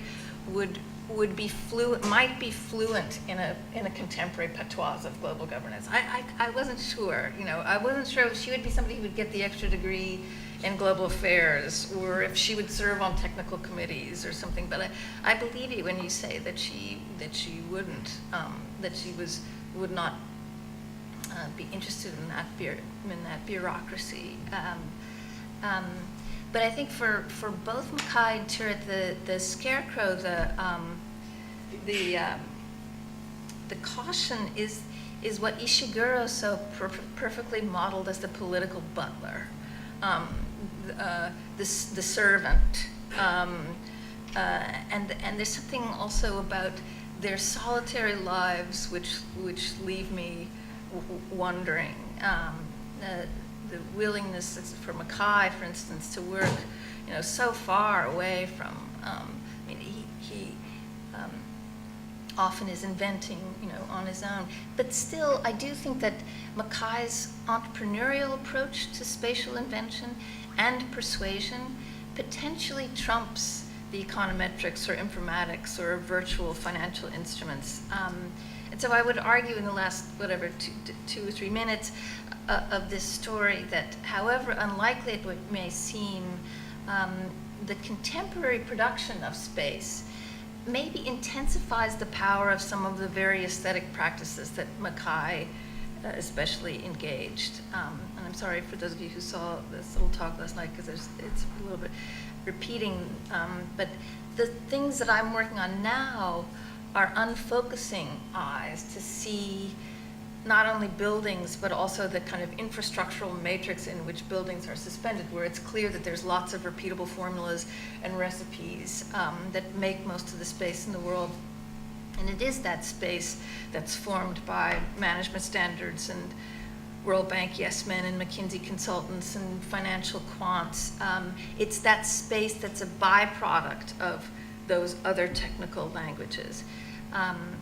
And while Mackay would look at that and be horrified, and while most architects and urbanists have no idea what to do with that space and retreat to the design of object forms and master plans, I think there's something powerful in that space, in the possibility of developing an interplay between things, an active form that serves as a platform for shaping a stream of objects or a population effect. And even I'm arguing that the more formulaic this matrix space, the more difficult it is to design object form, but maybe the easier it is to design active form, to sort of exploit all of the multipliers in the matrix.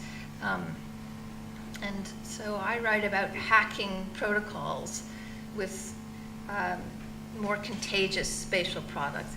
But the active forms that I'm talking about, the things like multipliers or valves or governors or switches or remotes, like the kind of spatial equivalent of a heavy, bulky, a spatial equivalent of code in a heavy, bulky world, are really exactly like the kinds of things that I at least see Mackay working on.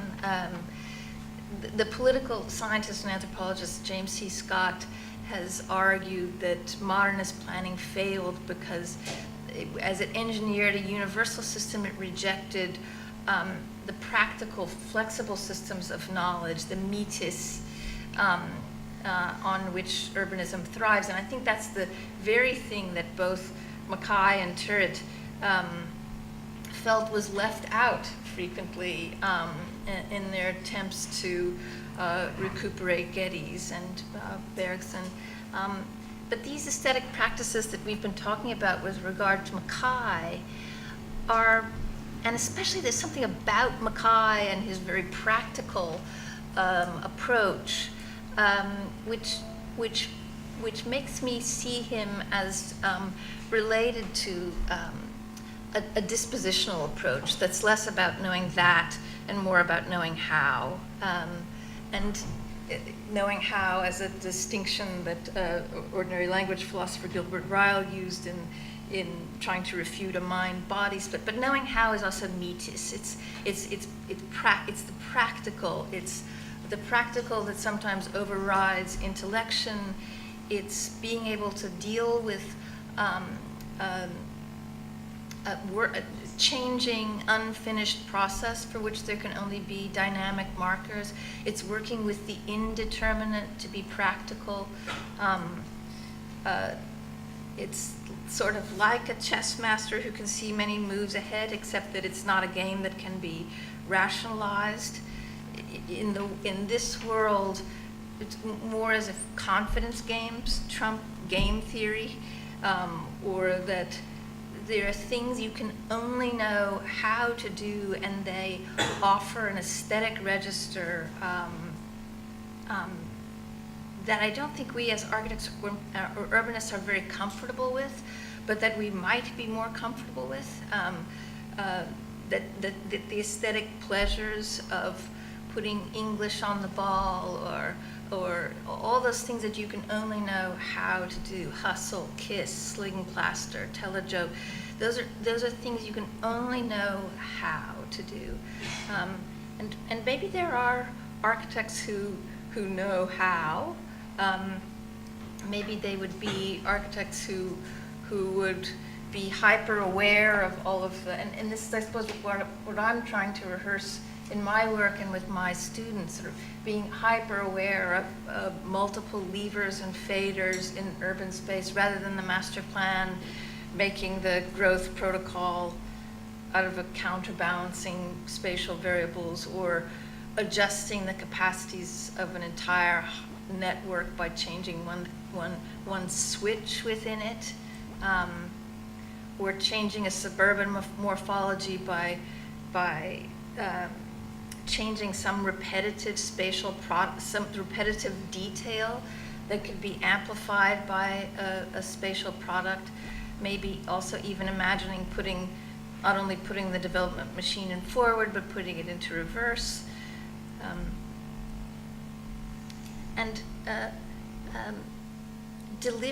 Someone who can deliberately craft a seductive cultural story or persuasion that will even begin with a non-spatial material to have explicit spatial consequences.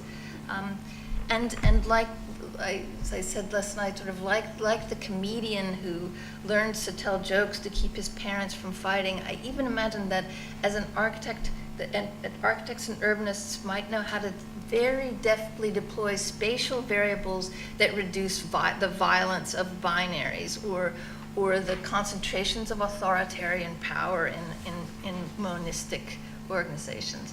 So all I suppose I really want to say is that as we see in Jaqueline Tyrwhitt's work, space is currently an underexploited medium of invention and governance, and stealthy, undeclared politics. I mean, it's not time to go into that now, but I'm also thinking about those spaces as carrying information not in declaration that we typically associate with customary modes of activism, but in undeclared activity. And have been thinking about a kind of auxiliary activist that works, again, less on knowing what to righteously oppose and working more on knowing how to oppose it. Thank you.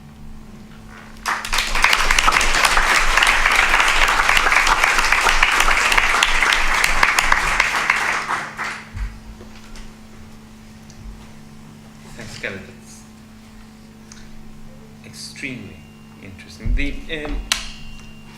first question I would have, and I really hope that many people will then jump into the richness of your position, is it seems to me that while you are recognizing that the aspirations of all these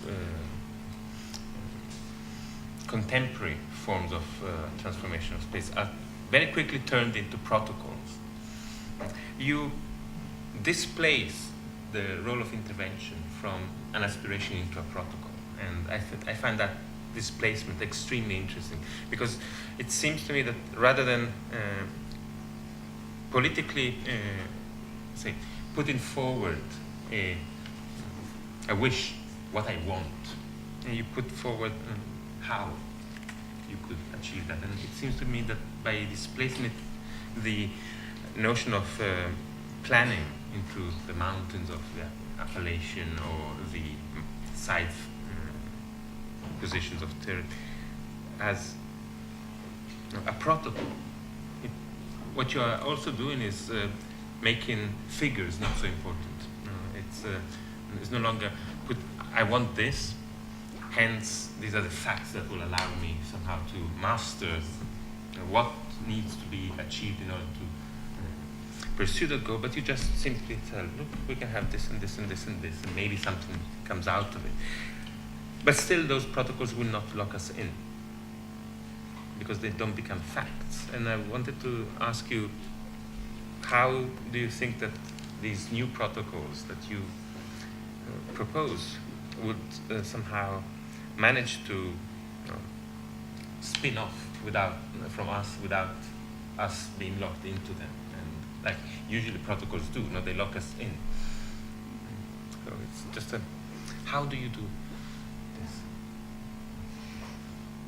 Well, I mean, I think thinking about those kinds of protocols is a reaction to, in some ways, what is tragic about a grid, like the squabbles over what will be in the CIAM grid, or the that kind of content. And it's true. I think this extra statecraft book is more less telling what to do and more a chance to rehearse how to do it.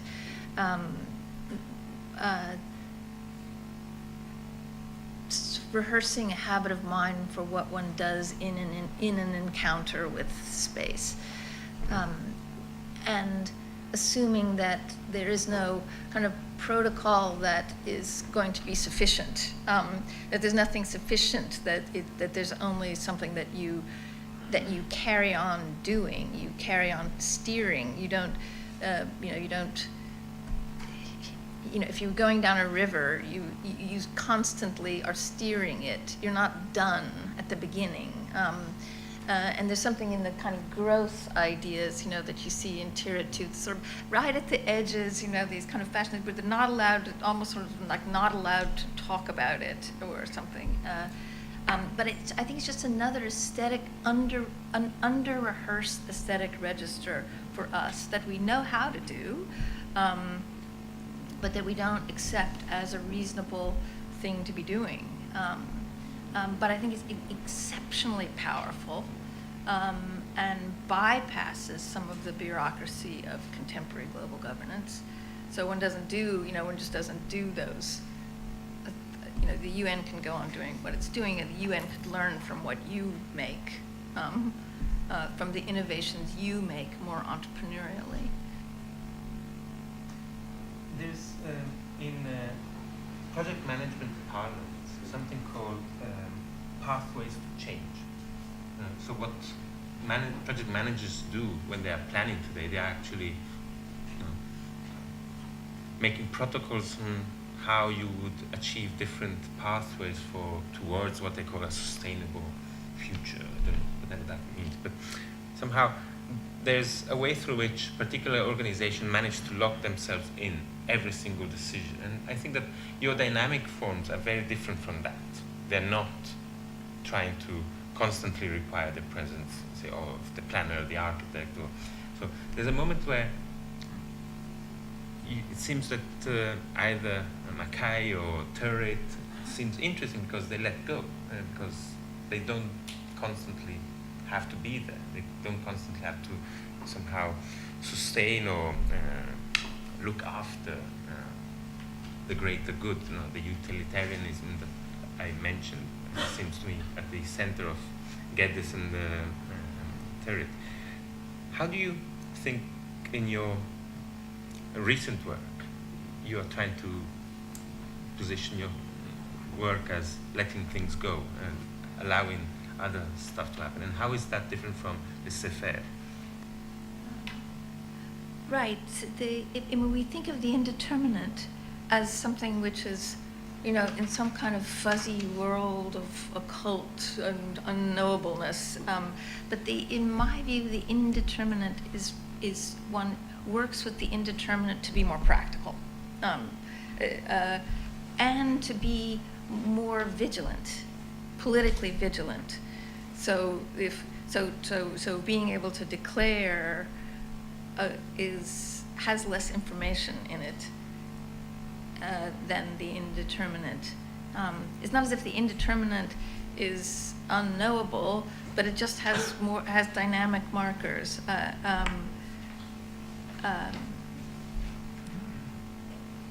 And it in the same way, we can congratulate ourselves about our political determinism, which side we're on, and how righteous we are, and so on. But that doesn't help. Well, it can help, but it sometimes is not vigilant enough. Righteousness is not vigilant enough, as ironic as that might seem, because in the world that I'm looking at, there are all kinds of stealthy characters who will work their way, run rings around you, run rings around the righteous.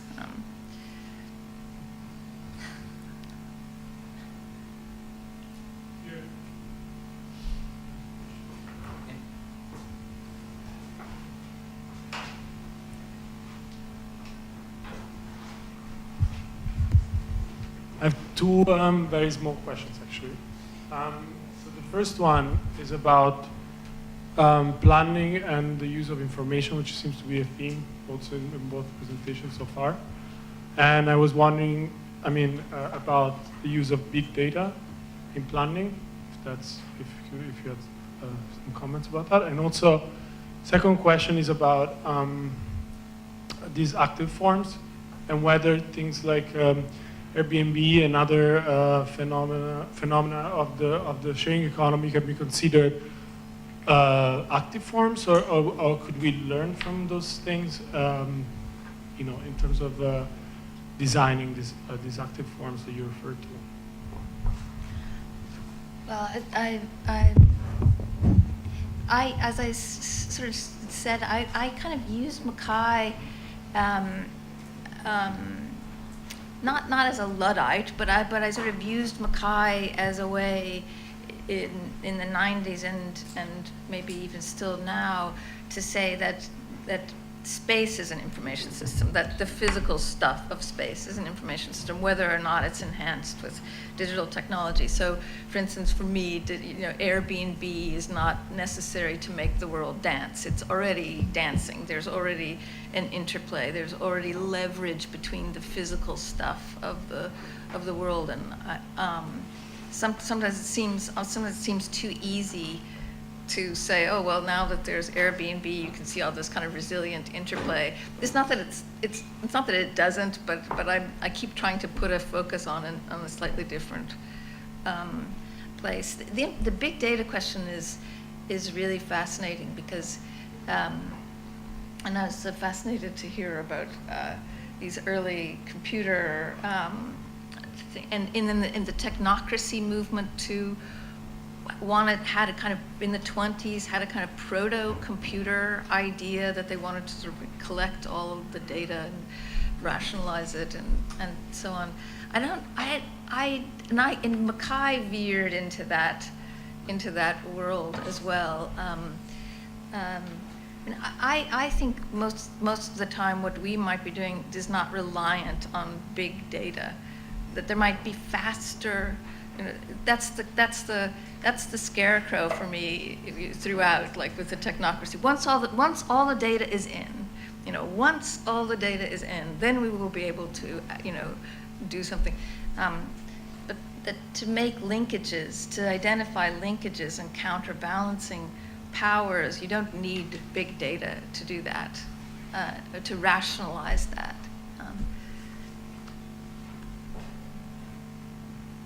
That's where your hacking opportunities probably come in. Yeah, hacking in heavy, space, yeah.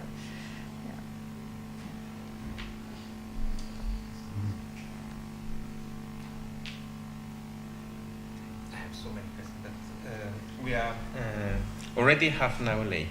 So I would suggest that we now take a pause, have a coffee, and we reconvene at 4:10 for the second session with Irit, Nomeda.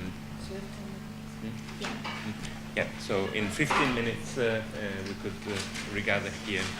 And thanks again for fantastic contributions of Ellen and Keller.